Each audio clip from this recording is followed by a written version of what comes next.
Nosotros hoy día habíamos invitado al director de trabajo, el señor Mauricio Peñalosa, que le damos la bienvenida. Están también la profesora de Derecho del Trabajo de la Pontificia Universidad Católica de Valparaíso, la señora Verónica Munilla, el profesor de Derecho del Trabajo de la Universidad de Chile, el señor Luis Lizalma, y el profesor de Derecho del Trabajo de la Universidad Diego Portales, el señor César Toledo.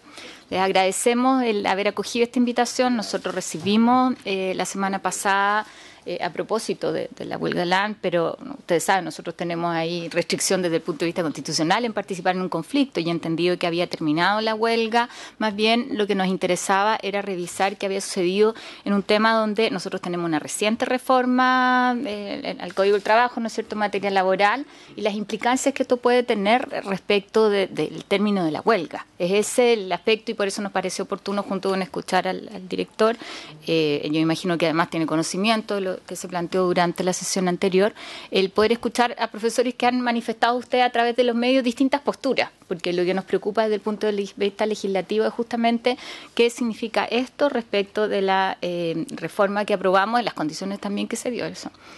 Yo haría pasar, o sea, a las asesorías están la gente del sindicato de LAN, que me pidió estar como oyente. Esta es una sesión que es transmitida públicamente también, así que yo no le veo mayor inconveniente, salvo sin participar obviamente en la mesa, porque es más bien escuchar. Adelante. Yo le daría la palabra al director. Una de las principales preocupaciones que surgieron en la comisión es respecto del oficio que se da en respuesta al planteamiento que hizo el sindicato en su momento respecto del término de la huelga. En opinión de algunos, esto más bien tiene que ver con el sentar precedentes y requeriría más bien un dictamen y una evaluación. Entonces, lo que nos preocupa de fondo es, desde la mirada del rol que tiene la dirección, es lo que sucede aquí en términos de cómo se termina una huelga y las implicancias que tiene, en este caso, analizado desde ese punto de vista. Le doy la palabra, director. Pero en este caso hay una comunicación del sindicato respecto del poner término a la huelga. ¿En cuál caso? En el caso que estamos analizando de la huelga. Es que el caso que estamos analizando, el que yo señalé, que esto es un análisis en abstracto de cómo funciona el sistema. Entonces, yo hice una explicación de cada una de las fases. La pregunta aquí es, y a lo que estamos enfrentados, es si puede el sindicato o no poner término a la huelga. Pues es cómo se termina la huelga finalmente y quién es el titular de ese derecho. Claro, porque acá lo que es insólito es que, habiendo hecho una comunicación respecto a una decisión que toma el sindicato, finalmente se enteren después que siguen en huelga. Eso claro. Es lo que nos tiene aquí discutiendo. Y uno dice, ahí este es un tema respecto a la legislación que tenemos que abordar, o es un tema respecto de las partes que están involucradas respecto a las informaciones que finalmente llevan algo que yo lo estoy mirando desde el sentido común. Es difícil de explicar, es difícil de entender, sí, mirado desde afuera. Porque en esto además todos entendemos que la huelga, tal cual como usted señaló, es un derecho de los trabajadores. Y por lo tanto, si colectivamente deciden ponerle término, deberían poder ponerle término. Claro, es que... Y en ese caso favorecemos que los trabajadores no tengan la posibilidad de reconsiderar a lo mejor una decisión apresurada. El Código del Trabajo no lo establece. Le damos la palabra al profesor Toledo. Muchas gracias por la invitación. A esta invitación se me adjuntó este ordinario 2044. Yo incorporé, envié un documento en formato Word que entiendo que ha sido... que ha sido repartido. Brevemente me pronuncio sobre aspectos formales del ordinario que me parecen reprochables, en particular porque se trata de una respuesta a una consulta que adopta la forma de una suerte de traslado al sindicato para que incorpore información y, sin embargo, emite una opinión de fondo.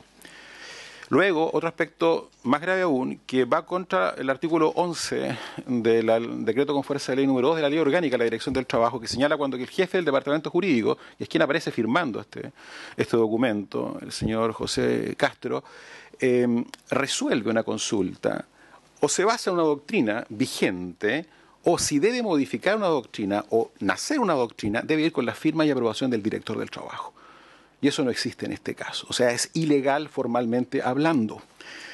Luego, desde el punto de vista ya de fondo, emite una opinión en lo que tiene que ver con el término de la huelga, que no sería tal, y lo predica más que un análisis jurídico, básicamente en algo fáctico, en el hecho de que la última oferta la habrían votado con las mayorías adecuadas en ese momento, pero no hace todo el análisis que luego acá se han explicado acabadamente los profesores que me antecedieron. A mí me parece que hay que distinguir dos cosas. Una, lo que tiene que ver con el término de la huelga, si puede o no el sindicato, en aras de su autonomía sindical, garantizada por el artículo 19, número 19 de la Constitución, por los tratados internacionales, etcétera, y luego es que se sigue en cuanto a estatuto a regir a partir de esa decisión autónoma del sindicato. Esa distinción no está plasmada en este ordinario. Para mí no se puede desconocer que el sindicato autónomamente, en su calidad de representante para todos los efectos por el solo Ministerio de la Ley, artículo 220, número 1, en todas las instancias de la negociación colectiva, sí puede poner término a la negociación. Y es bastante paradojal esto, porque estamos plagados de normas que de una u otra manera intentan disuadir que la huelga se materialice, como la mediación obligatoria, como que la huelga se materializa al quinto día, ya no al tercero como antes, etcétera, etcétera. Se disuade. ¿De acuerdo? Han disminuido las huelgas precisamente por eso. Y sin embargo, cuando el sindicato sostiene que la huelga ha terminado, por arte de magia, la autoridad aparece, y la empresa aparece, me parece, para el modelo de relaciones colectivas de trabajo que tenemos desde hace cerca de 40 años. A mi juicio sí ha terminado la huelga, categóricamente. Ha terminado desde el momento que el sindicato ha puesto término a la huelga. ¿De acuerdo? Yo de partida analizo esto en base a los antecedentes que me remitieron y algo googleé ahí en el portal del Poder Judicial. Luego, en cuanto a qué sucede respecto del estatuto que se sigue a aplicar frente a esa decisión autónoma de esta organización, claro, no cabe duda, y lo han explicado bien los profesores que me antecedieron, que una de las alternativas, que también está desde hace ya varias décadas, es esto de aplicar el piso de la negociación. ¿De acuerdo? Luego está esta otra alternativa parcial que supondría el reintegro de los trabajadores individualmente de acuerdo a la última oferta. Pero a mi juicio sí hay argumentos para sostener que la última oferta, no esas ofertas posteriores y fugaces, de acuerdo a la propia doctrina de la Dirección del Trabajo de principio de este año, se han emitido con posterioridad a la declaración de la huelga. No, la última oferta, aquella que tuvo la alternativa entre la huelga o esa oferta del empleador, para mí sí se mantiene vigente. Si hay argumentos para sostenerlo, no lo dice explícitamente el legislador, por supuesto que no, pero no es el único aspecto oscuro de la legislación. Que quede claro que hay otros más. Por ejemplo, ¿qué sucede si la votación no se hace el día que estaba preacordado de acuerdo a la ley? Eso estaba resuelto de acuerdo a la anterior legislación, o la última oferta del empleador, o el piso, y ahora no está resuelto. O sea, no va a ser el único aspecto gris, digamos, de la legislación que va a haber que resolver, que va a haber que interpretar, y que tendrá que hacerlo la Dirección del Trabajo y obviamente los tribunales. Entonces, para mí sí hay argumentos para sostener que se mantiene vigente. Por cierto, que se puede someter a discusión, como se ha vertido en esta sala. Desde ya, claro, como ha señalado la profesora recién, la norma que permitía retirar la última oferta a la empresa se derogó. Luego, me parece absurdo que se pueda mantener vigente la última oferta en la perspectiva individual, para el reintegro individual, y no para el punto de vista colectivo. Absolutamente absurdo. Luego, me parece también más conciliable esa postura interpretativa con la definición legal del artículo 320 de lo que es un instrumento colectivo, en tanto condición común de remuneración. Porque le permite a la organización sindical, me pongo en otro evento, en abstracto, de que se hubieran reincorporado ya algunos trabajadores y con posterioridad la comisión negociadora dice, nos acogemos a la última oferta. Le permite en ese evento a la organización sindical homologar y tener un mismo instrumento, mismas normas. ¿Por qué digo esto? Porque, como bien lo ha dicho el profesor Lizama, en caso de la reincorporación individual, no se aplica el inciso final del 323, que significa que quedan fuera de la negociación y del instrumento que deriva de esa negociación. Entonces, una forma para que quedaran, por lo menos regidos por las mismas normas, sería entonces decir que tenga esta posibilidad el sindicato y decir, nos acogemos a la última oferta, y por tanto tendremos el mismo contenido jurídico y con eso no se desarma todo este sistema, más allá que yo sigo particularmente crítico de este modelo de relaciones colectivas de trabajo, pero dentro de las alternativas, por cierto, me parece mucho más coherente, una lógica de derecho colectivo del trabajo, esa postura que otra, sin ninguna duda. Es más, sin ir más lejos, esto de que el sindicato tenga, o los trabajadores, colectivamente hablando, tengan la posibilidad de acogerse a una última oferta o a un piso de negociación que ha sido recurrente. Tal vez se cambió el orden en la última legislación respecto de la anterior, más bien hay prioridades distintas, pero lo mismo, obedece precisamente que este es un sistema que tiene bastante claro que el prototipo de sindicato que participa en una negociación es un sindicato débil, que no tiene poder de negociación. Como no tiene poder de negociación, le da salidas, vías de escape. Lo dice mismo José Piñera, tanto lo dijo en las actas de la Junta, algún día secretas, ¿no? Y en su libro Revolución Laboral, que, por ejemplo, el piso de la negociación, a él le costaba mucho hablar del piso porque iba contra su modelo liberal de pensamiento. Sin embargo, era moneda de cambio de cómo en su momento regulaba la huelga. Pues bien, son alternativas, son monedas de cambio, son vías de escape, que se mantienen vigentes a mi punto de vista. Para mí no es el óptimo pero es lo que hay. Y lo que hay supone que está esa alternativa para el sindicato. Absolutamente. Y me parece coherente con una lectura, como ha dicho la profesora también, en pro de libertad sindical, con todos los ripios que tiene esta legislación en materia de libertad sindical. Pero por cierto, hay que darle la interpretación más extensiva desde ese punto de vista. Y de lo contrario, a mí me parece, digamos, que los efectos que puede derivar de una lectura de esta manera para las siguientes negociaciones colectivas son, pero gravísimos, porque esto no hay, o los trabajadores al menos no tienen certezas de esto, significa otra nueva lectura, significa que se puede dar la paradoja de ingresar a una negociación colectiva y salir con un ropaje individual. Y eso es un absurdo que realmente no se puede admitir. Yo entiendo que uno de los principios del Código de Trabajo, la razón que existe un código, es porque hay una parte más débil que otra. Y por ende, el principio básico es que las normas laborales son pro trabajadores, no son pro empresa. Entonces, lo primero que uno considera muy absurdo es que el sindicato no pueda poner fin a su huelga y que el mecanismo sea el descuelgue para destruir el sindicato. Y a mí me parece eso una aberración como conclusión. Hay algunos, con todo respeto a los abogados, yo entiendo que es complejo esto, pero claro, está siempre la discusión entre si uno se va al tenor literal o al espíritu, y siempre hay una tensión, porque las leyes no se hacen como a veces a uno le enseñan cuando uno estudia, ¿no? Porque estamos nosotros de por medio cuando hacemos las leyes, entonces es más complejo. Pero yo quiero decir, la mayor paradoja para mí es insinuar de que el sindicato no puede terminar la huelga. Yo creo que eso es gravísimo. No me voy a ir a las cosas formales, pero sí lo quiero decir por su intermedio, Presidenta. A mí me pareció que también las acciones de mediación tienen que hacerse en sede pública y no en recintos privados, que es otra de las cosas que ha creado un clima poco afortunado, o que en lo formal quien dicta interpretación no sea el director de trabajo. Entonces, este cuadro está presidido por dos situaciones que, quiero decir, contaminan brutalmente este debate. Yo creo que es más grave aún por los agentes involucrados. No me quiero ir al fondo del sindicato involucrado ni la empresa, pero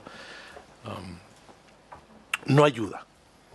No ayuda que reuniones de mediación no se hagan en recinto público, o que quien haya sacado esta interpretación no sea la dirección de trabajo.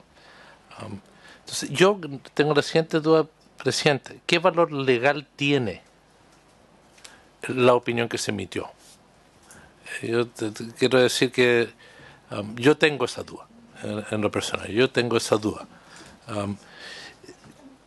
Entiendo que es una situación que uno tiene que llegar a resolver, si vamos a dejar que todo eso se vaya judicializando, y que por la vía judicial resolvamos las cosas, o sea, la dirección de trabajo va a hacer lo que algunos aspiramos que haga, que hacer interpretaciones de acuerdo al espíritu de las normas, porque yo nunca entendí, lo voy a decir como uno de los que estuvo involucrado, entre las colegas que están acá en la discusión, nunca se entendió que la última oferta no persistía.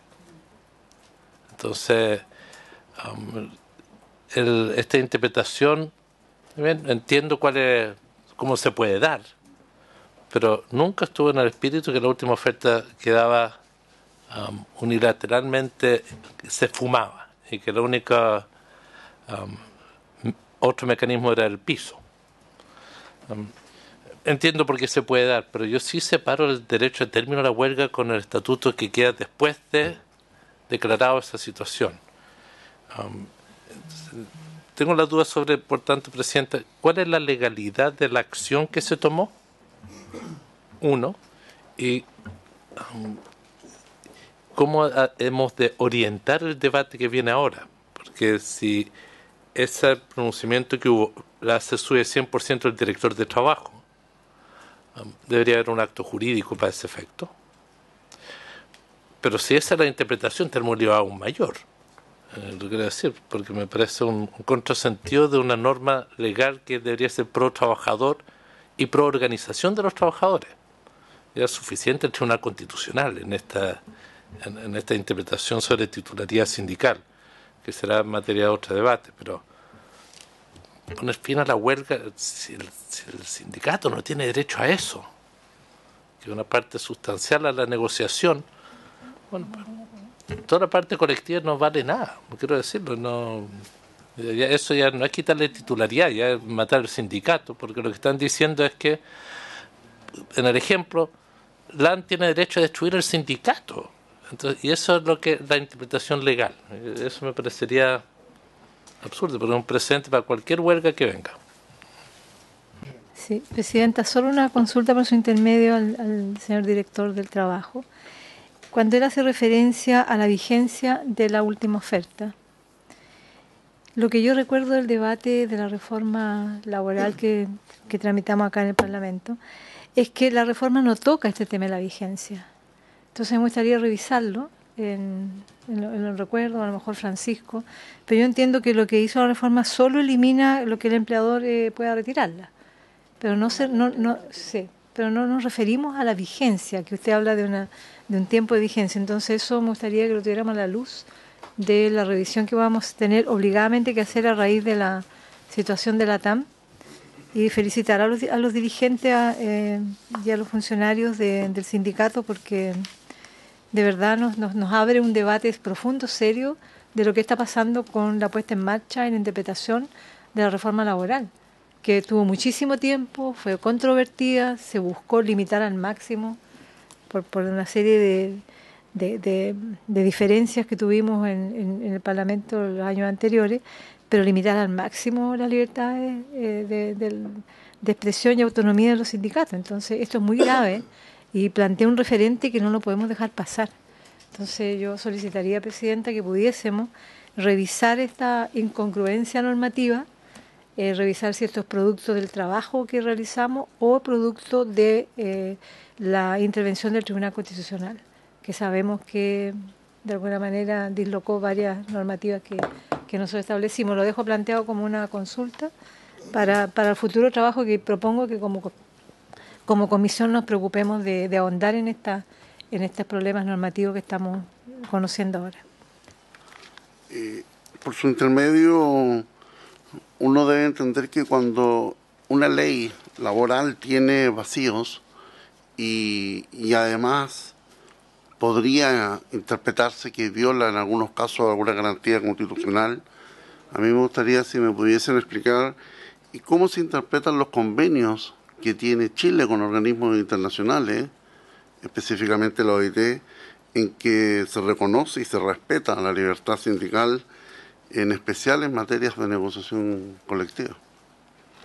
Sí, yo quiero solo señalar, esto es algo que no concluye aquí, como pueden haberse dado cuenta, sino yo soy partidaria que pidamos un informe a la biblioteca sobre el tema que nos ilustre, porque nos queda a nosotros sobre la mesa el ver posibles modificaciones a la normativa actual a partir de lo que ustedes han planteado, le queda al sindicato en lo que está por tribunales, sobre eso no nos pronunciaremos. Están aquí 2 diputados de la Comisión de Trabajo, también tienen ellos sus facultades al respecto, pero sí lo que señala el ordinario 20 2044 del jefe del Departamento Jurídico, es que existe controversia entre las partes sobre la naturaleza jurídica y efecto de la comunicación, que es el sindicato, y si esta comunicación puede producir el término de la huelga, que por lo anterior da traslado al sindicato de la presentación de la empresa de esa fecha, y no obstante manifiesta claramente opinión en el sentido de estimar que la comunicación del sindicato no produce el término de la huelga.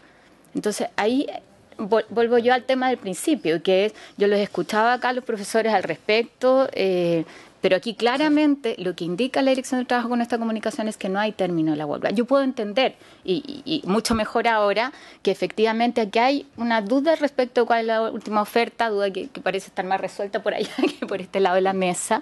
Eso es una discusión jurídica y uno podría decir, ahí hay una diferencia respecto a lo que planteó el sindicato, o podría haber una diferencia respecto a lo que plantea el sindicato y lo que señala la dirección, lo que interpreta la empresa. Pero aquí explícitamente se señala la consecuencia respecto del término de la huelga, habiendo tomado la decisión la comisión negociadora por parte del sindicato. Profesor.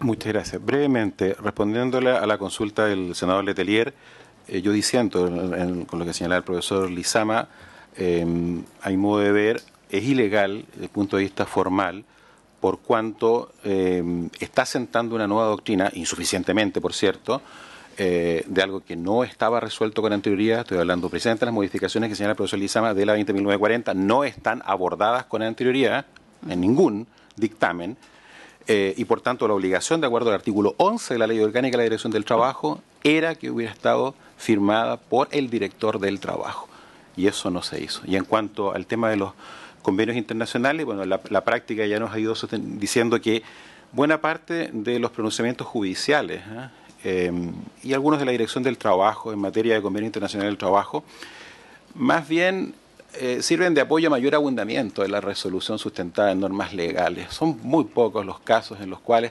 realmente se ha aplicado directamente una norma internacional del trabajo en materia colectiva, por ejemplo, en casos de huelgas atípicas y cosas por el estilo. El resto ha sido más bien a mayor abundamiento. De ahí que haya tal vez más bien necesidad de que se remuevan por vía legislativa los obstáculos que están impidiendo que se apliquen directamente esos convenios. Sí,